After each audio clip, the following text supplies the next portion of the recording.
Welcome. This is Maria from Vancouver, Canada. Come on in, and for the people that are coming back, welcome. I'm so happy for your support and that you're here with me every time that I'm on. That you give me questions, you give me support, and that is really important to me. For the people that do not know me, I've been in the industry for a long time, over 40 years, so I've seen a lot of things come and go. My subject today is about strawberry legs. Some people call it chicken skin, and the technical term is Keratosis pilaris. And I have a lot of information on how to take care of it, how to reduce it, and how to keep it under control. So go get yourself a cup of water, tea, whatever, get a pen and paper, and listen to me. So let's sit down and talk a little bit about this concern. Strawberry legs, and also called chicken skin, which I don't like chicken skin, doesn't sound as good. It is not a disease or disorder or something that is really awful. It is more a cosmetic concern. So, but it also, if you have it on your, usually it happens on your legs, upper thighs, buttocks, upper arms, usually. It brings, like, it gives you like a little bit like, what's wrong with me? So your self-esteem goes a little bit down. But there's not really a cure per se, but if you follow step by step, as I'm going to describe here, you will see a very good results. But it is, again, consistency, because if you do it once, your skin will feel smoother, but it's something that you need to do every second day, a few minutes, but it is something that you need to take care of it consistently. There is 3 subdivisions. One is called the Keratosis pilaris, and that is basically dryness around the follicle. Where the hair comes out is somewhat dry. So that is one classification. Number 2, folliculitis, and usually folliculitis, it is more of an inflammation continued by a little infection around the follicle. So I'm going to talk a little bit more about that in detail. And the last one, it is ingrown hairs. How do you get ingrown, and how can you prevent ingrowns? So those are the 3 subdivisions that I'm going to talk in detail. Okay, so now I'm going to talk about how you can prevent these 3. Okay? Keratosis, the inflammation, folliculitis, and the ingrown. The first issue that I want to talk about is shaving. And a lot of individuals do shave, and they're not doing it correctly. So the first thing you do, if you decide to shave, have the shaver sharp. Okay, that is a brand new, because a dull shaver will cause strawberry legs. That's number 1. And before you shave, soak your legs. Maybe in the shower, don't go and shave right away. Go into the tub, or have a moistened skin before you start shaving. The skin itself is not straight. So every follicle, the skin goes up, the hair, and then it goes down, and then it goes up.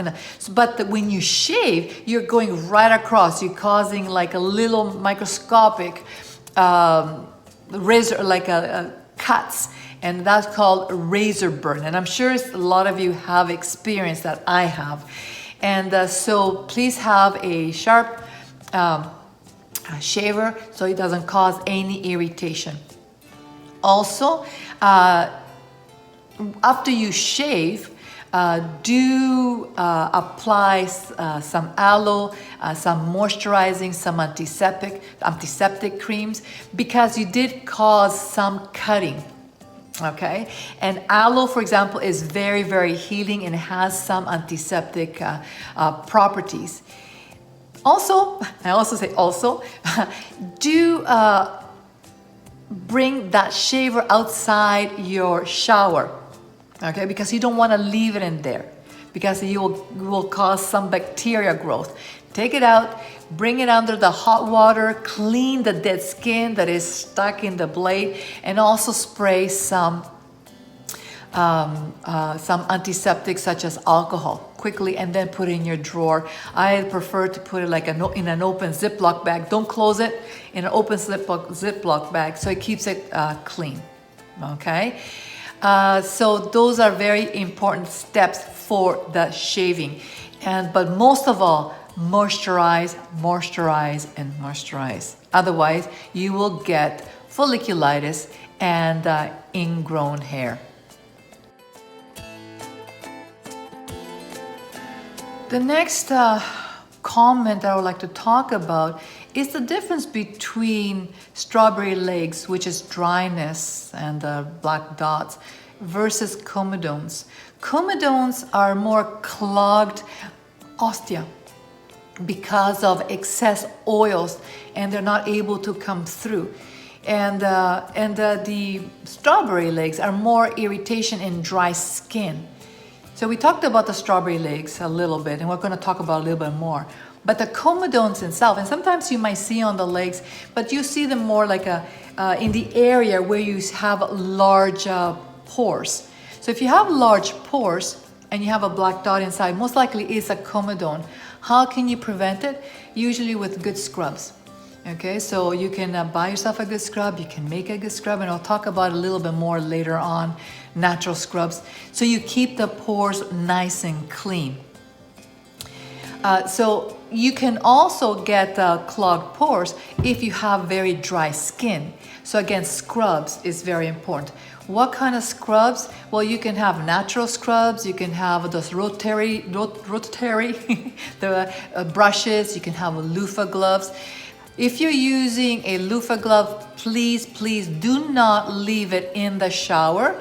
Take it out and throw it into your washer with your towel and everything that is dirty, because you don't want bacteria and the skin to be stuck. Even though you're soaping it up and so on, there's still skin in there, there's still bacteria. So put it into the washer and wash it regularly.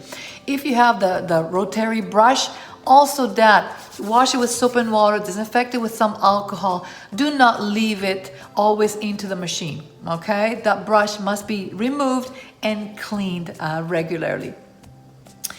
So you do want to keep clean. My preference is to use a natural scrub, which could be with sugar scrubs, salt scrubs, whatever.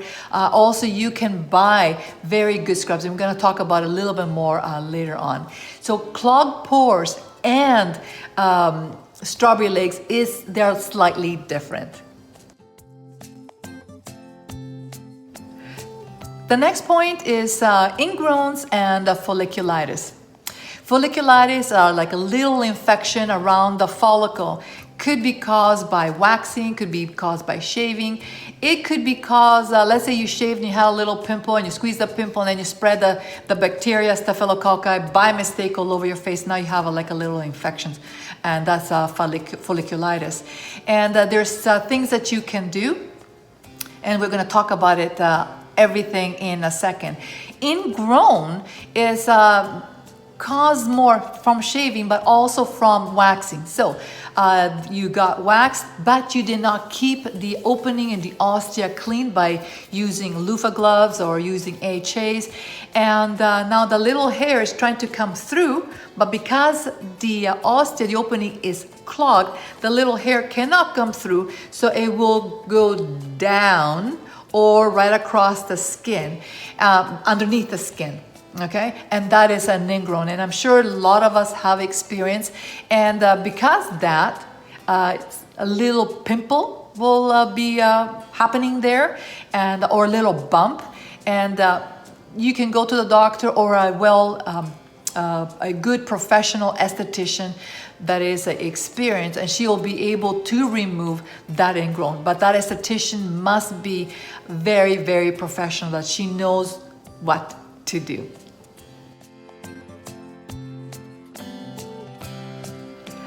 I am sure now you have a good understanding between keratosis, pilaris, ingrown hair, strawberry legs, folliculitis, and ingrown hair, all that stuff. I know that you have a good understanding, and I will put little pictures so you can see the difference between them, okay?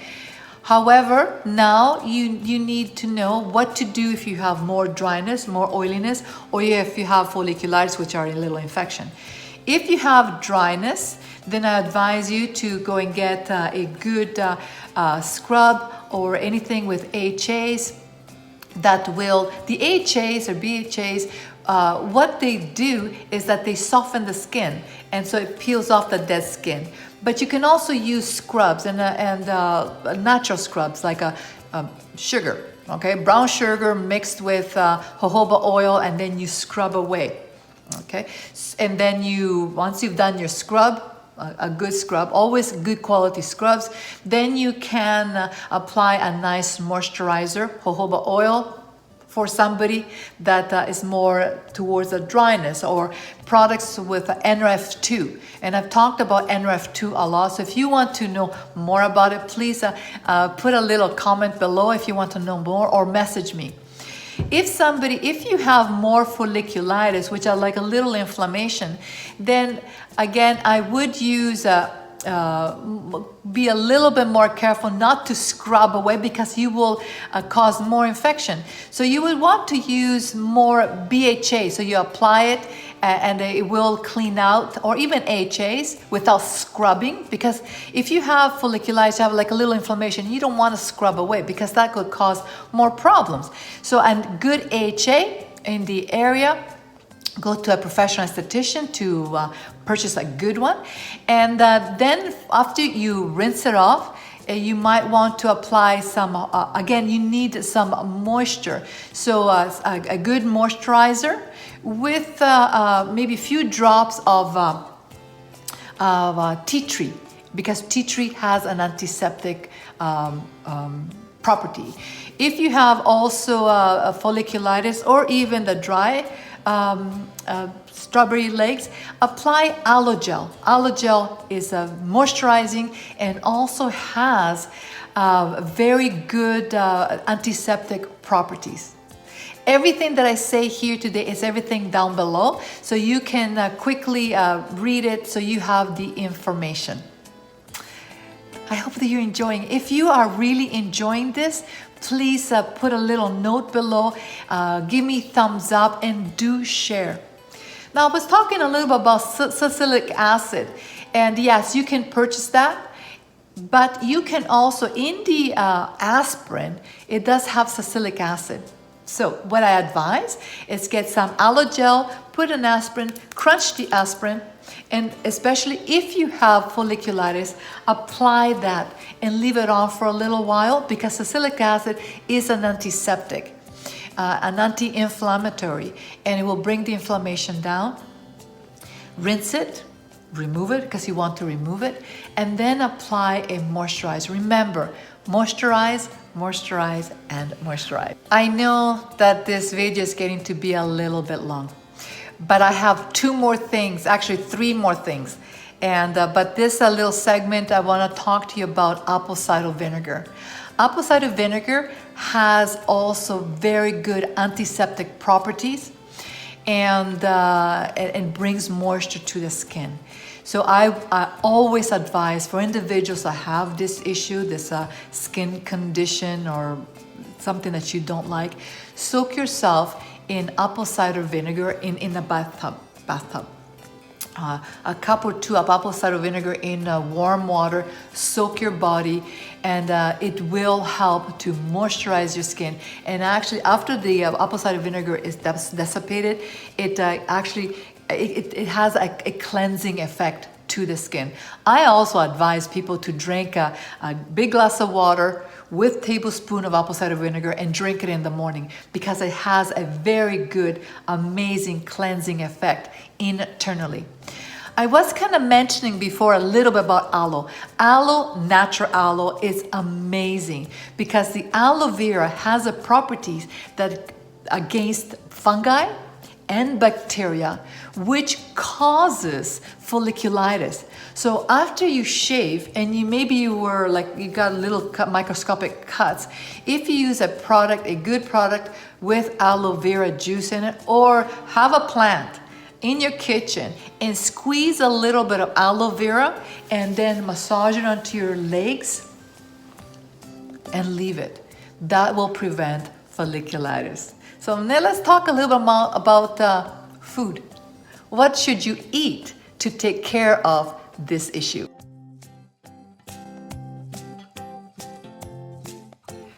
So we're almost at the end of my video, and hopefully I really hope that you are really enjoying these videos, because I am.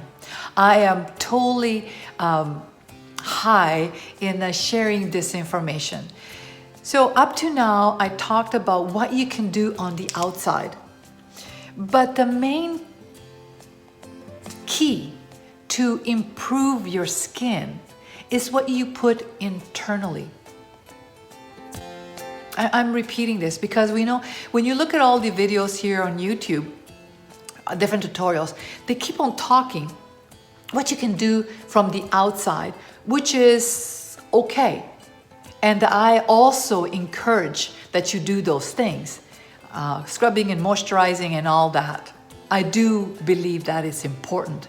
But more important is what you put internally, because what you do internally will show externally, because the skin, it is it's an organ of elimination, but a healthy skin shows how healthy you are internally.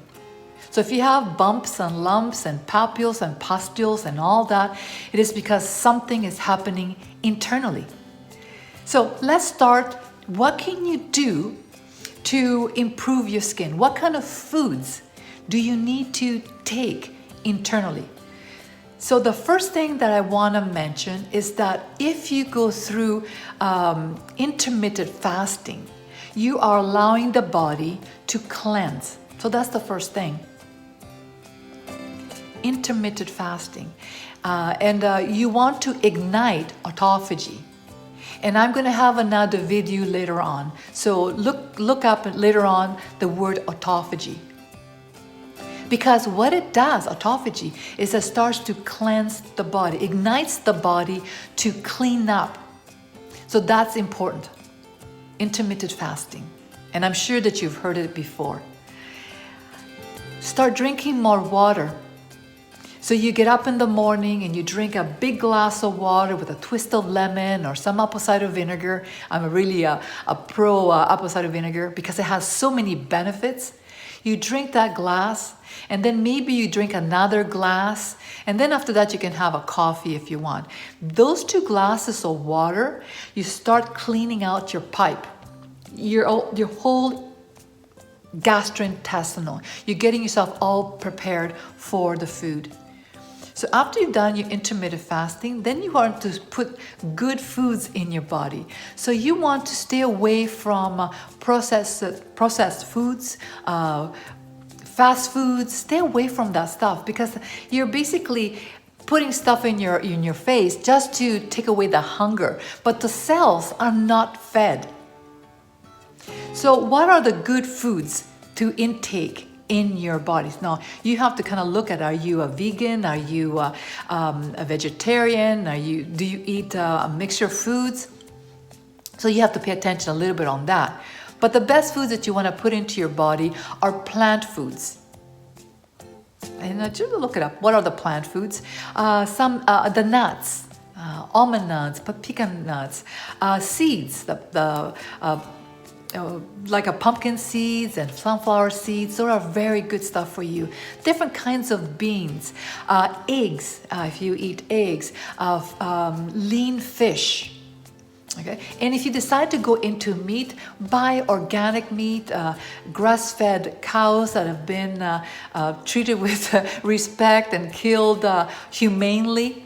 That you eat organic chickens, that they're not been pumped up with hormones. They are a little bit more expensive, but you have only one body. So it is very important that you do eat well, and that you're taking in like olives and olive oil, omegas. So the omegas are very important to keep your skin nicely lubricated. So it is important that you take care of your skin on the outside. Absolutely, that you moisturize and you do your scrubs, but that you also intake good foods in your body. I hope that this is a good video for you, that you really enjoyed it. If you love it, like it, give me thumbs up, give me comments below, and I will see you soon.